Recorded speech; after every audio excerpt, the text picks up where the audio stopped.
আমরা কোথাও বেরোলে মা রঙ্কুনির দর্শন করে যাই। তো ভোরবেলা এসছি, মানে 5টাও বাজেনি এখন। মন্দিরের গেট আজকে খোলা নেই, তো মন্দিরের গেট খোলা নেই যেহেতু আমরা বাইরের থেকেই মাকে প্রণাম করে বেরোলাম ওখান থেকে। তো আমাদের যাওয়ার কথা হয়েছে, কোথায় যাওয়া হচ্ছে সেটা আমি এখনও বলিনি, আগে বলবো ব্লগে, আপনারা জানতে পারবেন।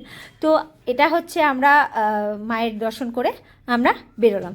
তো সবার আগে বলে দিই, যারা আমাকে জানে তারা তো জানেই, আর যারা আমাকে জানে না এটা তাদের জন্য।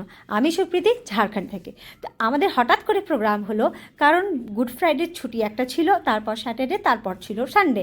তো আমাদের গুড ফ্রাইডের ছুটিটা তে হঠাৎ করে একটা প্রোগ্রাম হলো বলতে একটা ফ্যামিলি, ওটা আমার ফ্রেন্ড, উনি যাচ্ছিলেন, ফাইনালি ওনার প্রোগ্রাম হয়েছিল, উনি যাচ্ছিলেন দেবঘর বাবাধামের দর্শন করার জন্য। তো হঠাৎ করে আমাদের বলতে আমাদেরও হট করে কি হ্যাঁ ঠিক আছে, এই ছুটিটা আমরাও ইউজ করবো, আমরাও যাব। তো আমরাও তৈরি হয়ে গেলাম যাওয়ার জন্য।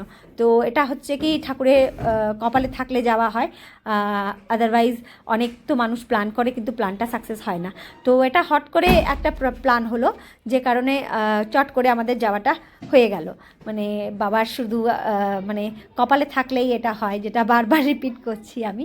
তো আমরা মানে রুটে গেলাম। তো আমরা যাওয়ার আগে বেঙ্গল যেই ঢুকেছি আমরা, দোয়াশনির মন্দির, তো মন্দিরের কাছে না দাঁড়ালে কী করে হয়, এটা হচ্ছে ওয়েস্ট বেঙ্গল ঢুকতে দোয়াশনির মন্দির আছে ওখানে।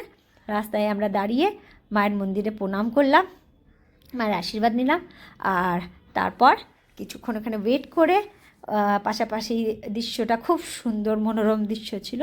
তো আমি সবাইকে একটু দেখাবার জন্য ক্যাপচার করলাম একটু মন্দির, তার পাশাপাশি জায়গাটা খুবই সুন্দর জায়গা ছিল। তারপর আমরা ওখান থেকে বেরিয়ে পড়ি দেওঘরের জন্য। তো দেওঘরের জন্য বেরিয়ে পড়লাম আমরা, আবার থেকে মন্দিরে দর্শন করার পর। তো এই যে আমরা বেরোলাম, তো আমরা অন রুট আমরা এটা গেলাম। তো অন রুট যাওয়ার পথে আমাদের মানে ঝাড়খণ্ডের 5টা ডিস্ট্রিক্ট আর ওয়েস্ট বেঙ্গলের 4টা ডিস্ট্রিক্ট হয়ে আমরা গেছি।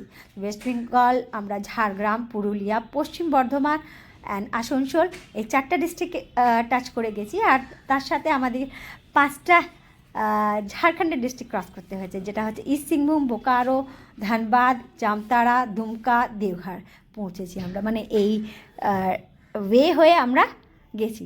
তো আমরা খুব এনজয় করেছি, প্রত্যেকটা দৃশ্য আমরা এনজয় করেছি। খুব সুন্দর, আমাদের ঝাড়খণ্ডের পরিবেশটা খুবই সুন্দর, খুব মনোরম দৃশ্য। মানে আমরা বাইরে যাই গ্যাংটক, দার্জিলিং, সেখানে যেরকম পাহাড় ঘাটি দেখতে পাই, আমাদের ঝাড়খণ্ডে সেই একইভাবে এতটা সুন্দর প্রকৃতি, এতটা সুন্দর দৃশ্য রয়েছে কি আমরা মানে সেটা বলা যায় না, সেটা অনুভব করা যায়। খুবই সুন্দর আমাদের ঝাড়খণ্ডটা। তারপর বাড়িতে একটুখানি হয়েছিল কি ব্যাপার কি, দুধটা অনেক বেশি ছিল, 1.5 লিটার মতন দুধ ছিল। তো কি করব, দুধটা ফেলে দিয়ে তো যাওয়া যায় না, আর সেই জন্য কী করে মানে আমি দুধটা চা বানিয়ে ফ্ল্যাক্সে নিয়ে নিয়েছিলাম। তো আমরা রাস্তায় দাঁড়িয়ে, তো আমাদের চায়ের কাপ বাড়িতে অ্যাভেলেবেল ছিল না, যে কারণে আমরা প্লাস্টিকের গ্লাসগুলো নিয়ে নিয়েছিলাম, আর আমরা রাস্তায় দাঁড়িয়ে একটু চাটা এনজয় করলাম। তারপর চাটা খেয়ে দে আর ওখানের একটু ফটো সেলফি আমরা নিলাম একটু। তারপর আবার আমরা বেরিয়ে পড়লাম বাবাধামের জন্য। মানে আমাদের টার্গেট, আমাদের ডেস্টিনেশন যেটা কি বাবাধাম, দেওঘর। তো আমরা এখানে চাটা খেয়ে বেরোলাম দেওঘর। তো চাটা তো একবার আর খাওয়া হলো না, রাস্তায় চাটা তো চলে, চাটা ছাড়া মানুষ চলতে পারে না। মানে চাটা তো চা না, ওটা একটা এনার্জি। তো যাই হোক, আমরা সকাল সকাল এখন তো যে চাটা আমাদের খুব অ্যাভেলেবেল হয়ে গেল, খুব ভালো হলো কি আমাদের রাস্তায় মানে অনেকটা ভোরবেলা কোনো দোকান খোলা ছিল না, তো ফ্ল্যাক্সের চাটা আমরা ইউজ করলাম। তারপর আমরা পৌঁছে গেলাম আমরা ধানবাদে মাইথন ড্যাম আমাদের অন দ্য ওয়ে। আমরা সব এনজয় করতে করতে গেছি, যে কারণে আমাদের একটুখানি মানে মানে টার্গেট ছিল আমরা এগুলো সব এনজয় করে আমরা আজকে সন্ধ্যা পর্যন্ত ঢুকে যাবো দেওঘর। তো আমরা মাইথন ড্যাম ওখানে বোটিং করার জন্য ঘাটে নেমে গেলাম।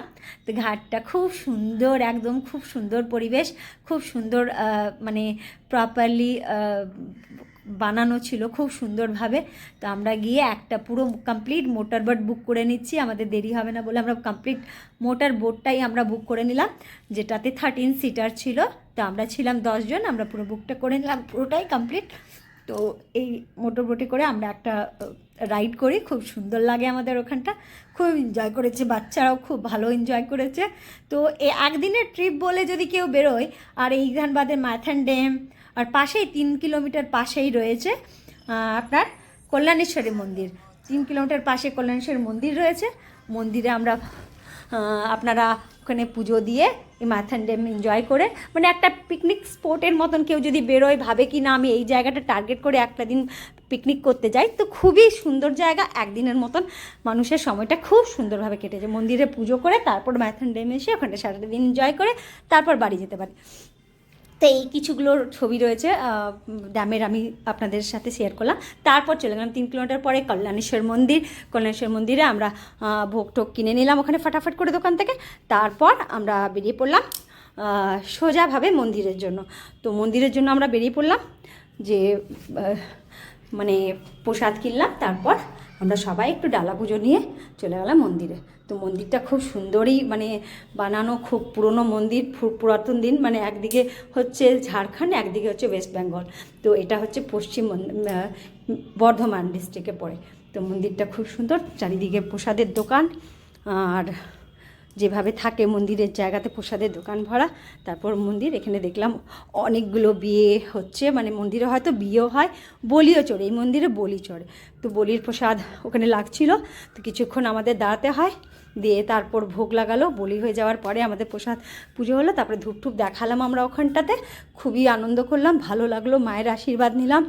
তারপর মানে খুবই ভালো লাগে এইভাবে আমাদের হঠাৎ করে বাবাধামের রাস্তায় আমরা রাস্তাটা এনজয় করে করে এসেছি। তারপর